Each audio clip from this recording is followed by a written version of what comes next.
Son las 7:34 de la noche, cuando 3 camionetas negras se detienen frente a la funeraria Los Ángeles en Guadalajara. Afuera llueve con esa calma engañosa que precede a la tormenta. 12 hombres bajan armados. No gritan, no corren, no dudan. Caminan como si el destino los esperara dentro. En la capilla principal, las velas tiemblan y el aire se espesa. Todos creen asistir a un velorio. Nadie imagina que están a punto de presenciar una emboscada perfecta y que el supuesto muerto está a punto de abrir los ojos. ¿Qué harías tú si después de 12 años huyendo de tus verdugos, tu única salida fuera fingir tu propia muerte? Antes de continuar, suscríbete si te gustan las historias reales que parecen películas, deja tu like para apoyar este tipo de contenido y cuéntanos en los comentarios desde qué ciudad nos ves. Nos encanta saber hasta dónde llega esta comunidad que ama las historias de valor y redención.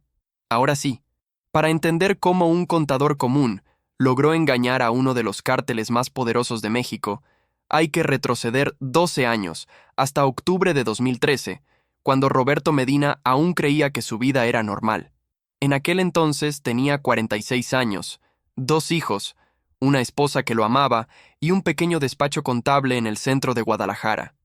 Nada fuera de lo común, un hombre gris, de lentes gruesos y pasos medidos. Pero la rutina más inocente puede esconder un infierno. Aquella tarde, mientras guardaba sus documentos, 4 hombres irrumpieron sin tocar la puerta. Uno de ellos, un tipo de mirada vacía y una cicatriz en el cuello, habló sin levantar la voz. «Trabajas para nosotros o tu familia desaparece esta noche». Esa frase selló su destino. No fue una decisión, fue una sentencia. Y desde ese momento, el contador se convirtió en prisionero de su propio talento. Durante años, Roberto movió dinero que no podía mirar de frente. Lavó millones de pesos, creó empresas fantasma, disfrazó ganancias manchadas de sangre. Aprendió que cada número tenía un eco de dolor detrás. Familias destruidas, jóvenes atrapados, calles silenciosas. De día era un padre ejemplar. De noche, un engranaje invisible en la maquinaria del miedo. Pero incluso el hombre más obediente tiene un punto de quiebre.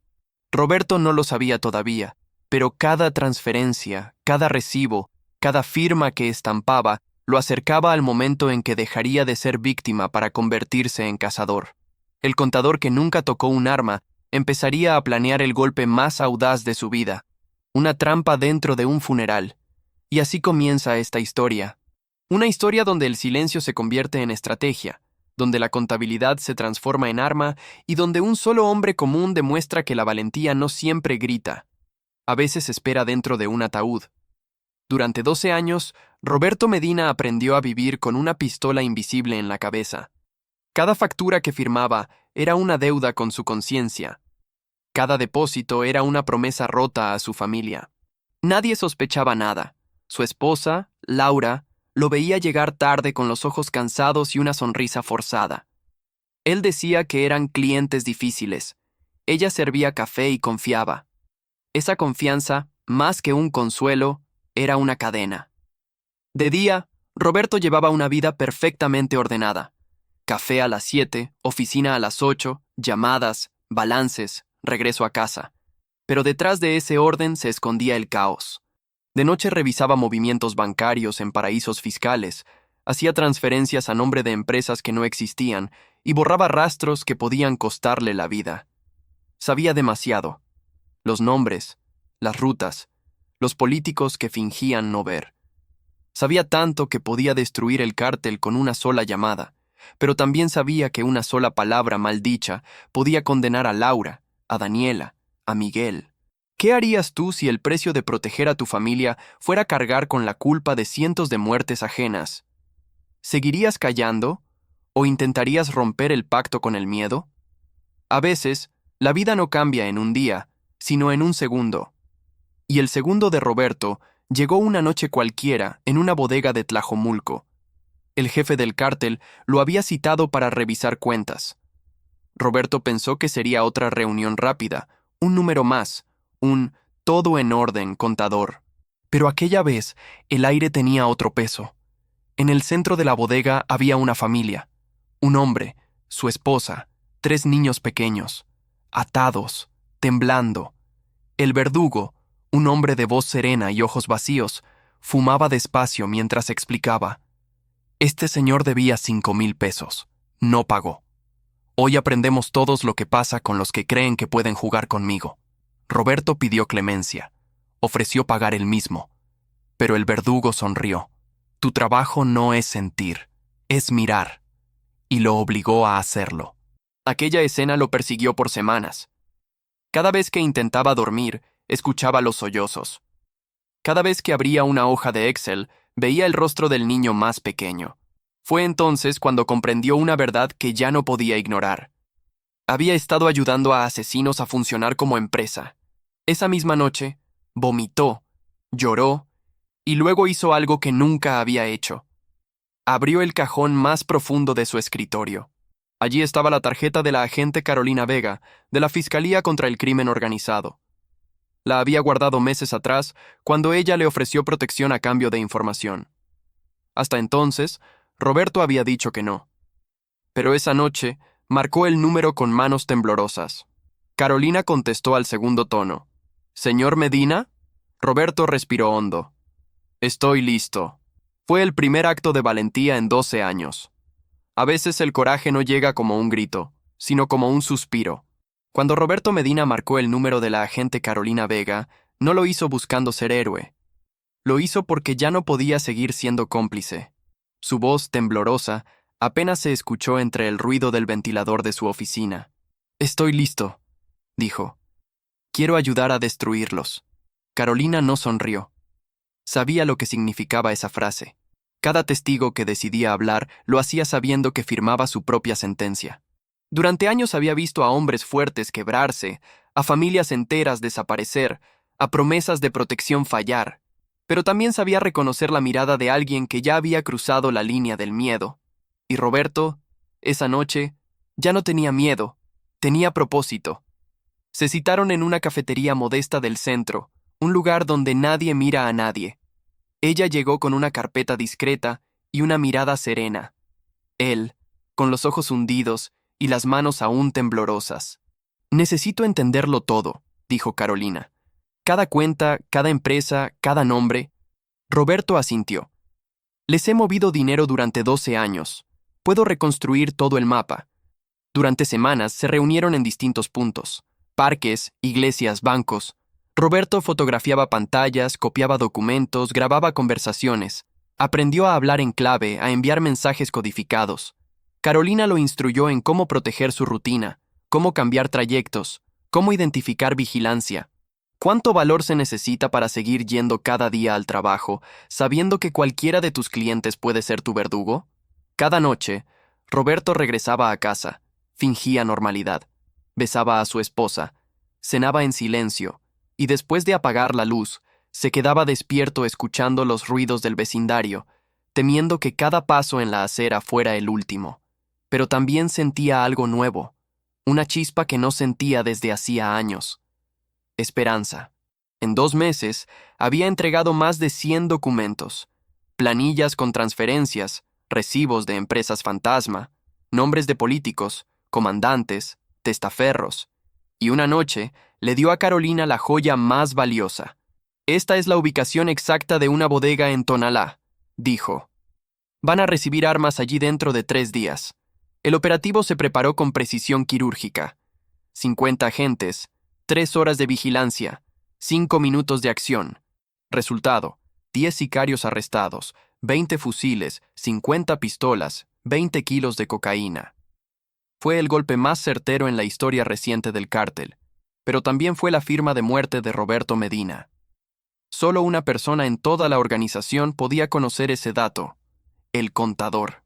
Al día siguiente, su teléfono sonó. Número desconocido. Una voz que no escuchaba desde hacía décadas lo congeló. «Compadre, soy yo, Julián». Era su amigo de infancia. El chico con quien jugaba fútbol en las calles de Analco, el mismo que ahora era uno de los sicarios más veteranos del cártel. «Saben que fuiste tú, Roberto», dijo Julián con voz grave. «El verdugo tiene orden de matarte hoy. 12 hombres ya están en camino. ¿Qué sentirías si la persona que más confías te llama para avisarte que va a ser tu última noche?» Julián suspiró. No me agradezcas. Solo vete. Y no mires atrás. La llamada se cortó. Roberto se quedó mirando el teléfono, el pulso temblando, la garganta cerrada. 12 hombres venían por él. No tenía tiempo. No tenía opciones. Pero sí tenía un plan. Cuando colgó el teléfono, Roberto ya no era el mismo. No había espacio para el miedo, solo para el cálculo. Si iba a morir, no sería corriendo. Moriría luchando con lo único que sabía usar, su inteligencia. A las 9 de la mañana, marcó el número de Carolina Vega. Ella contestó al primer tono. «Señor Medina, ¿dónde está?», preguntó con urgencia. «Saben que fui yo. Vendrán hoy, 12 hombres, pero tengo una idea. Y si sale bien, no solo me salvo yo. Caerán todos». Hubo silencio al otro lado. «Estoy escuchando», dijo Carolina. Y entonces Roberto explicó su plan. Un funeral, un ataúd, una mentira perfectamente creíble. El rumor de su propia muerte correría como pólvora, directo a los oídos del cártel. Los sicarios irían a confirmar la noticia. Entrarían confiados, desarmando su vigilancia. Y cuando cruzaran la puerta, la trampa se cerraría. La fiscalía escuchó incrédula. Algunos pensaron que estaba loco, otros que era un suicida.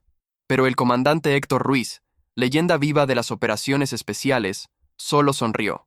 «Es arriesgado», dijo, «pero brillante. Si funciona, cambiaremos la historia del combate al narco en Jalisco. ¿Te atreverías a apostar tu vida en un plan que depende de convencer a tus enemigos de que ya estás muerto?» El operativo comenzó de inmediato. La funeraria Los Ángeles fue sellada con una excusa convincente: fumigación urgente. En 8 horas se transformó en un campo de batalla invisible. 50 agentes se distribuyeron en posiciones estratégicas. 20 en furgones estacionados afuera, 15 detrás de paredes falsas, 10 en el techo falso, 5 infiltrados como dolientes. El ataúd al frente de la sala no contenía a un cadáver, sino al comandante Héctor Ruiz con chaleco antibalas, arma lista y micrófono oculto. Dentro la respiración era lenta y controlada. «Cómodo, comandante», bromeó Carolina por radio. «He dormido en peores lugares», respondió él. Mientras tanto, Roberto ensayaba su papel. Un hijo destrozado, cabizbajo frente al retrato de una mujer que nunca existió, doña Carmen Medina, 1945-2025.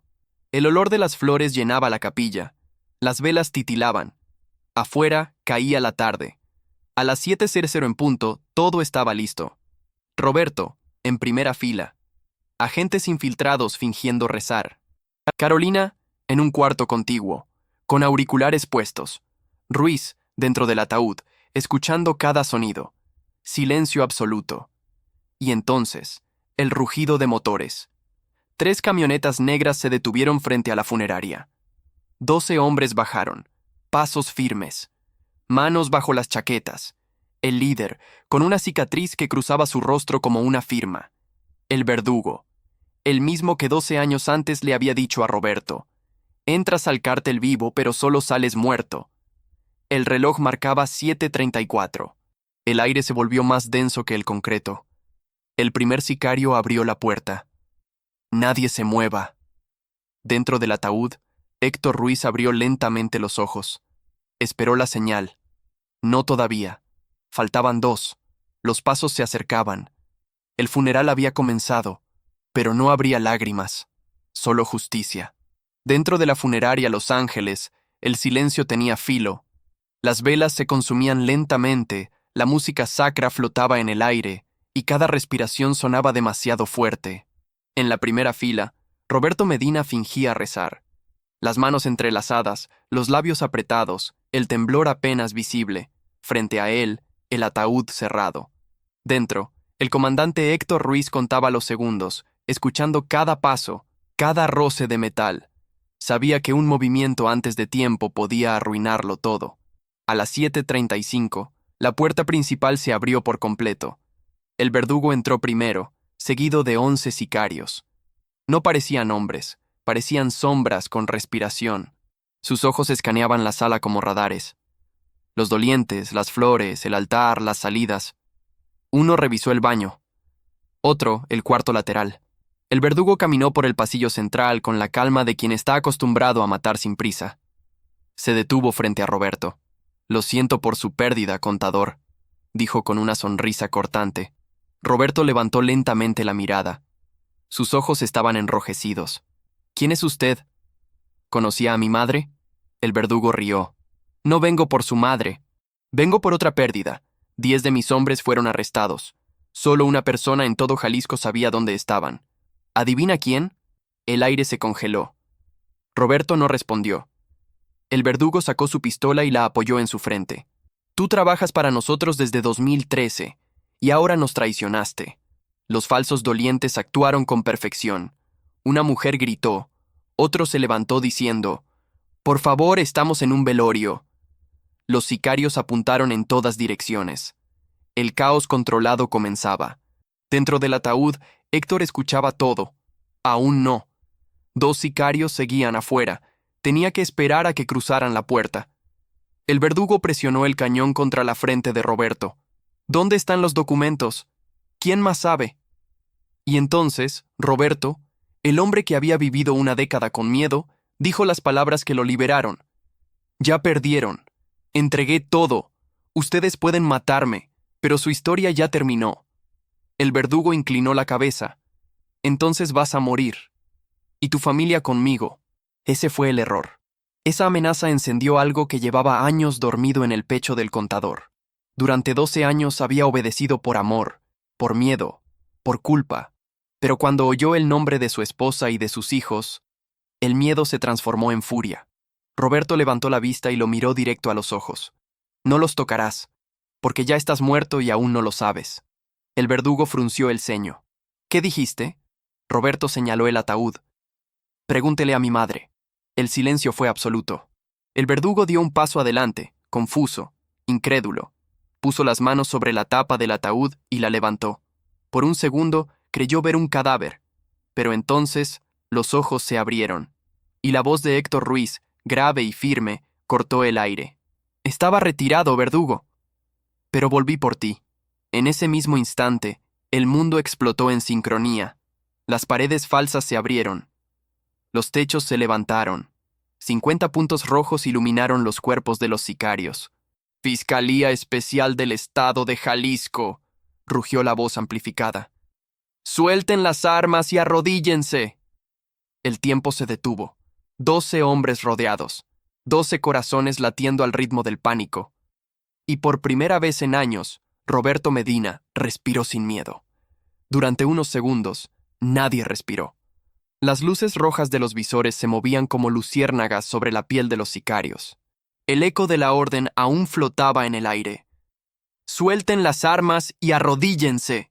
El verdugo, aturdido, giró hacia los suyos. Lo que vio lo descompuso. Las paredes abiertas, los agentes emergiendo de cada rincón, los rifles listos, los francotiradores apuntando desde el techo. No había salida. Era una emboscada perfecta. Uno de los hombres intentó correr, pero 2 puntos láser se cruzaron sobre su pecho. Se detuvo de inmediato. Otro dejó caer su pistola al suelo y levantó las manos. 10 de ellos entendieron en un instante que la batalla estaba perdida. Solo 2 siguieron creyendo en la adrenalina. Uno joven, apenas un aprendiz, levantó su arma y gritó algo ininteligible. 3 disparos secos lo silenciaron antes de que apretara el gatillo. Cayó sin drama, como cae un error corregido en una hoja. El otro fue el verdugo. Su mirada no temblaba. Temía más la humillación que la muerte. Apuntó hacia Roberto, decidido a matar al hombre que lo había engañado. Pero Héctor Ruiz, con reflejos intactos tras 30 años de servicio, fue más rápido. Un solo disparo. Preciso. El proyectil impactó en el hombro del sicario, haciendo que la pistola se le resbalara.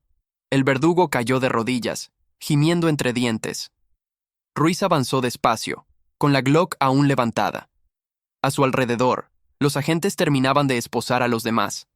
El olor a pólvora se mezclaba con el incienso del velorio. Era el aroma de un fin y un comienzo. «Te lo advertí», dijo Héctor. «Te perseguí durante 10 años. Hoy al fin termina». El verdugo lo miró con odio, con orgullo herido, con la impotencia de quien no soporta haber perdido frente a un viejo y un contador. Deberías haberme matado cuando pudiste, escupió. ¿Y convertirte en mártir, para qué?, respondió Ruiz. La diferencia entre tú y yo es que yo sigo la ley. Tú te creías invencible, pero el sistema que despreciabas acaba de ganarte. Mientras hablaban, Roberto se quedó quieto, todavía en la primera fila, mirando todo como si no fuera real. No había gritos, no había caos, solo órdenes cortas, esposas cerrándose, radios transmitiendo coordenadas. El plan había funcionado. El funeral era la trampa perfecta. Carolina Vega entró en ese momento, con el rostro serio pero los ojos húmedos. «Lo logramos», susurró mientras se acercaba a Roberto. Él levantó la vista, aún incrédulo. «¿De verdad terminó?» «Sí», dijo ella. «Y lo que acabas de hacer va a cambiar mucho más que tu vida». Roberto miró alrededor. El ataúd abierto, los agentes trabajando, los cuerpos inmóviles, las luces policiales filtrándose por las ventanas. Todo aquello parecía una pesadilla, pero era su liberación. 12 años de miedo comprimidos en 40 minutos. 12 hombres armados neutralizados por un plan ideado por un contador que solo quería proteger a su familia. ¿Quién dijo que la valentía pertenece a los que disparan? A veces la mayor arma es la inteligencia, la paciencia y el momento exacto de decir basta. Esa noche, cuando Roberto salió escoltado hacia el exterior, la lluvia había parado. El aire olía a tierra mojada y a promesa cumplida. El cielo sobre Guadalajara parecía más claro que en mucho tiempo. Por primera vez en 12 años, Roberto Medina no sentía miedo. Sentía algo más profundo. Paz. La operación terminó poco antes de la medianoche. El eco de los disparos se había desvanecido, pero la tensión seguía flotando en el aire como un fantasma que no sabe irse. Las patrullas iluminaban la fachada de la funeraria Los Ángeles, y los agentes entraban y salían cargando pruebas, cámaras, bolsas con evidencia. Adentro, Carolina Vega observaba en silencio mientras Héctor Ruiz daba las últimas órdenes. El comandante, aún con el traje gris empapado de sudor, parecía una estatua de cansancio y orgullo. «Todo limpio», dijo uno de los técnicos. 11 detenidos, un abatido. Ninguna baja nuestra. Carolina asintió. «Que se registren todas las armas, los celulares, los vehículos. Quiero cada detalle en el informe». A un lado, Roberto seguía sentado sin moverse. Tenía las manos juntas, los ojos perdidos en el suelo. Cuando Carolina se le acercó, apenas la escuchó. «Roberto», dijo ella con voz suave. «Lo hiciste». Él levantó la mirada, con los ojos vidriosos. «Casi muero». «Sí», respondió ella. «Pero no lo hiciste, y gracias a ti, 11 hombres están fuera de las calles». Héctor Ruiz se acercó y se detuvo frente a él. «Usted puso la trampa, señor Medina. Yo solo la cerré». Roberto negó con la cabeza. «No me siento como un héroe. Me siento vacío». Héctor le puso una mano en el hombro. «Así se sienten las verdaderas victorias.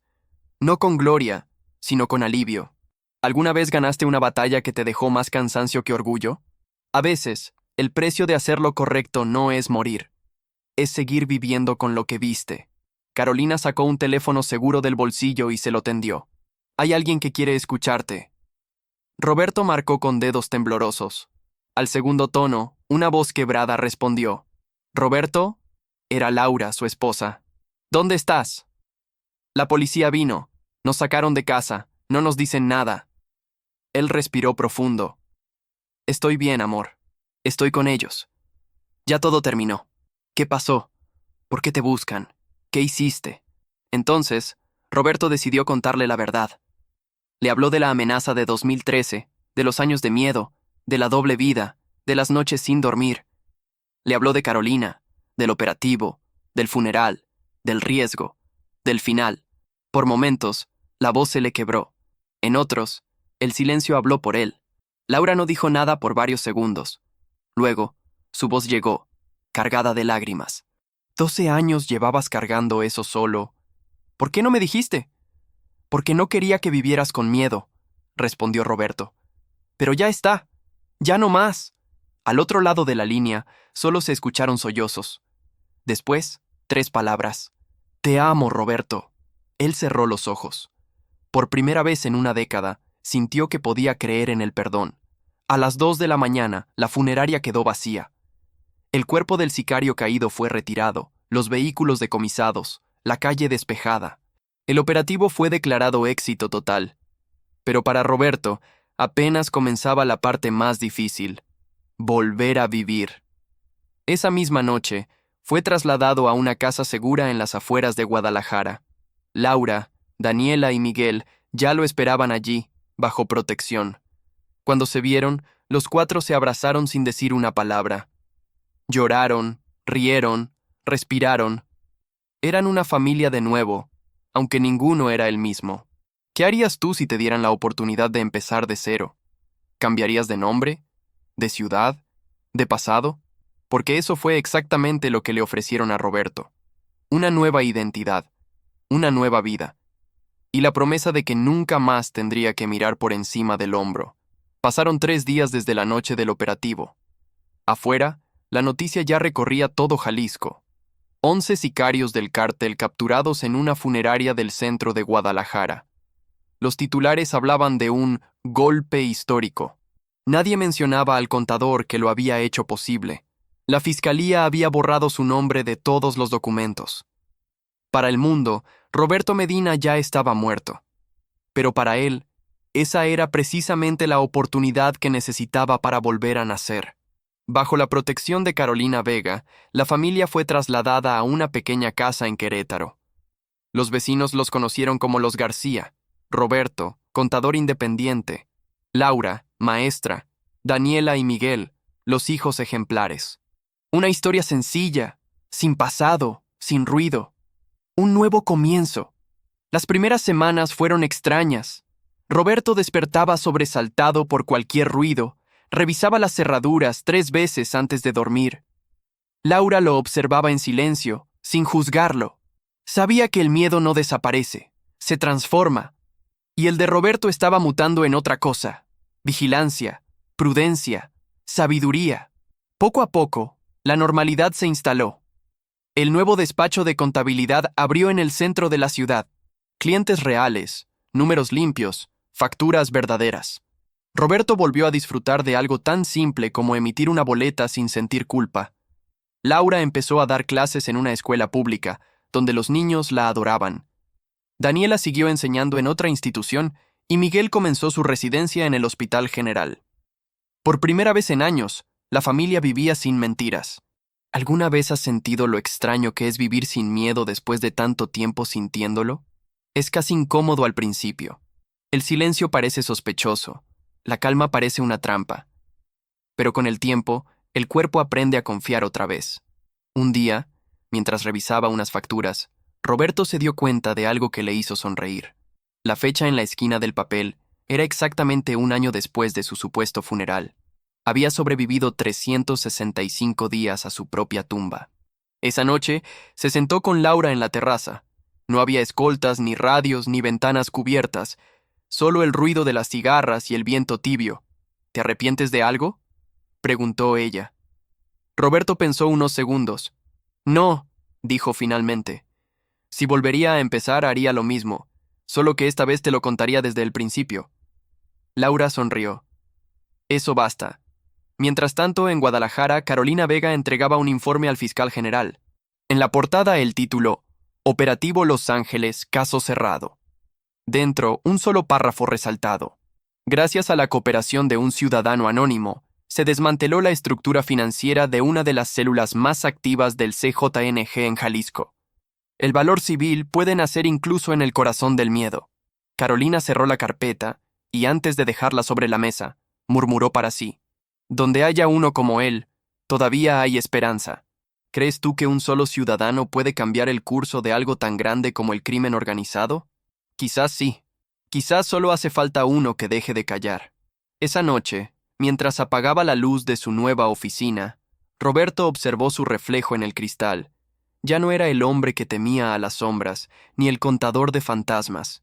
Era un sobreviviente, un padre, un esposo, y sobre todo, un hombre libre. 6 meses después del operativo, cuando la rutina ya parecía sólida y los fantasmas empezaban a disiparse, una carta llegó a la pequeña casa de los García en Querétaro. No tenía remitente, solo una dirección de retorno: Guadalajara, Jalisco. El sobre era simple, de papel grueso, con un trazo de tinta negra que Roberto reconoció de inmediato. Esa caligrafía era imposible de confundir. Sus manos comenzaron a temblar antes de abrirlo. Laura lo observó en silencio desde el marco de la puerta. Dentro, una sola hoja escrita a mano, con letra firme y torpe al mismo tiempo. Compadre, cuando leas esto, yo ya no estaré vivo. El cártel descubrió que fui yo quien te avisó. No me arrepiento. Hiciste lo correcto. Yo solo pagué mi deuda. ¿Te acuerdas cuando éramos niños en Analco y juramos ser amigos para siempre? Tú cumpliste. Yo no. Pero al final, pude hacerlo una última vez. Cuida a tu familia. Vive lo que yo no supe vivir. Y de vez en cuando, acuérdate del chamaco que te defendía en la cancha. Tu compadre, que te quiso siempre, Julián. Roberto se quedó mirando el papel durante un largo minuto. Luego lo dobló con cuidado, lo apoyó sobre el pecho y cerró los ojos. El silencio lo envolvió. No era tristeza lo que sentía, era una mezcla extraña de gratitud y dolor. El hombre que había vivido en la oscuridad encontró redención avisándole a su amigo, y murió por hacerlo. Laura se acercó despacio. ¿De quién es?, preguntó con voz baja. De Julián, respondió él. Mi mejor amigo. ¿El que te llamó aquella noche? Sí, lo sabían. Y aún así lo hizo. Roberto se levantó, fue hasta el escritorio y guardó la carta en un cajón cerrado con llave. No quería que el viento la dañara. Era su recordatorio de que incluso en el infierno puede nacer una chispa de humanidad. Esa noche no pudo dormir. A las 5 de la mañana, se levantó, se vistió y caminó hasta la iglesia más cercana. Encendió una vela y la colocó frente a la imagen de San Miguel Arcángel. No pidió justicia, no pidió venganza, solo pronunció una frase en voz baja. Gracias, compadre, por no olvidarte de mí. ¿Has perdido alguna vez a alguien que te salvó sin pedir nada a cambio? Esa es una deuda que no se paga con dinero, sino con vida bien vivida. Desde entonces, cada 15 de octubre, Roberto viaja solo a Guadalajara. Visita el panteón donde enterraron a Julián. Deja flores, se sienta frente a la tumba y habla como si su amigo pudiera escucharlo. Le cuenta de su familia, de los nuevos clientes, del gato que adoptaron, del nieto que viene en camino. Y antes de irse, siempre dice lo mismo.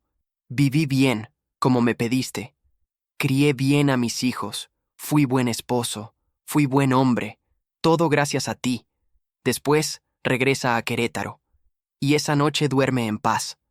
Porque el miedo lo había perseguido 12 años. Pero la memoria lo acompañaría toda la vida.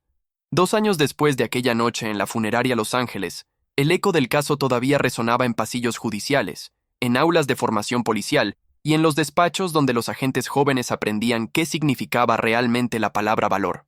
El operativo se convirtió en una referencia nacional, la trampa perfecta, sin bajas civiles, ejecutada con precisión quirúrgica. Pero ningún documento mencionaba al hombre que lo hizo posible. Para todos, aquel contador había muerto de un infarto. Solo unos pocos sabían que seguía respirando bajo otro nombre, Roberto García. Su vida en Querétaro era todo lo que alguna vez soñó y creyó haber perdido.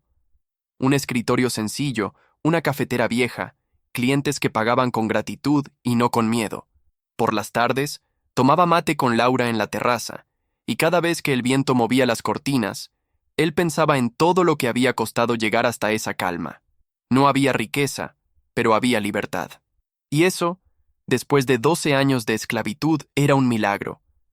Miguel, su hijo, terminaba su residencia en medicina. Daniela se había comprometido con un ingeniero y soñaba con abrir su propia escuela.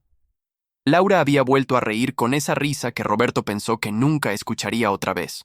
Una tarde, Carolina Vega lo llamó desde Guadalajara.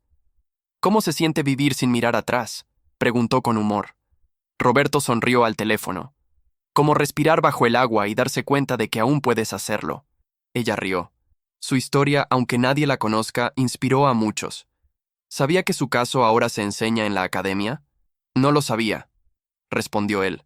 Les digo a mis alumnos que la ley no siempre necesita armas. A veces, solo necesita a alguien que diga, ya basta. Y así fue. El expediente Operativo Los Ángeles se transformó en una lección obligatoria para los nuevos agentes. Se enseñaba no solo la táctica, sino la ética detrás del riesgo. El mensaje era claro. El crimen no se derrota con miedo, sino con inteligencia, cooperación y valor civil. ¿Crees tú que un solo acto de coraje puede romper una cadena de silencio? Porque eso fue exactamente lo que hizo Roberto. Romper la ecuación del miedo con una decisión. Años después, cuando el comandante Héctor Ruiz recibió su medalla al valor, mencionó el nombre que el expediente no podía registrar. Hay héroes que no visten uniforme, que no disparan, que no buscan fama. Hay héroes que solo hacen lo correcto y desaparecen en el anonimato. Este reconocimiento es para uno de ellos.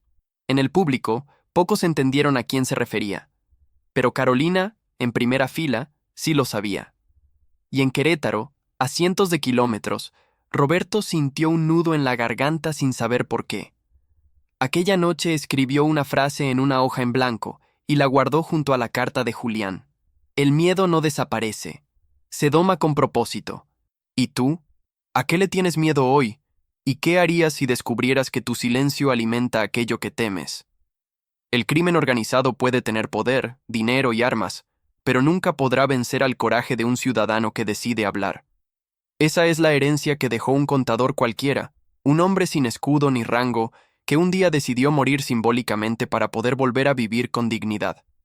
Si esta historia te conmovió, suscríbete para más relatos de valor y redención. Deja tu like para que esta historia llegue a más personas y comenta. ¿Crees que los héroes verdaderos son los que arriesgan la vida? ¿O los que arriesgan su silencio?